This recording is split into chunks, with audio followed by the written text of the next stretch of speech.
মোদিজি মুসলমানদের কথা ভাবছে, একটু ভাব, সত্যি একদম আকাশ থেকে পড়ার মতো ব্যাপার। সংবিধানের মুসলমানদের কথা ভাবতে গিয়ে সংবিধানের 14 নম্বর আর্টিকেল, 15 নম্বর আর্টিকেল, 25 নম্বর আর্টিকেল, 26 নম্বর আর্টিকেল, 300 ক, এই ধরনের এত আর্টিকেলকে ভায়োলেট করেছে। এই আর্টিকেলগুলোর উপরে আঘাত দিয়েছে, মানে এত ভালোবাসে আপনাদেরকে, সংবিধানের উপরে আঘাত দিয়ে দিয়েছে।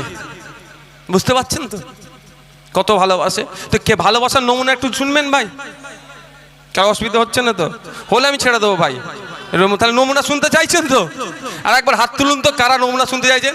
কত ভালোবাসে নমুনা দেখিয়ে দিই। হ্যাঁ, আইনে বলা ছিল এই ওয়াকফ সম্পত্তি নিয়ে কেউ দুর্নীতি করলে 2 বছর পর্যন্ত তার জেল হবে।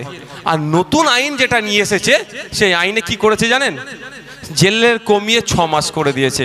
তাহলে ওয়াকফ সম্পত্তি নিয়ে দুর্নীতি বাড়বে না কমবে? মোদিজি যদি ওয়াকফ সম্পত্তি নিয়ে 2 বছরের জায়গায় 12 বছর জেল করতো, আমি তো স্টেজ থেকে মোদিজিকে স্যালুট দিতাম।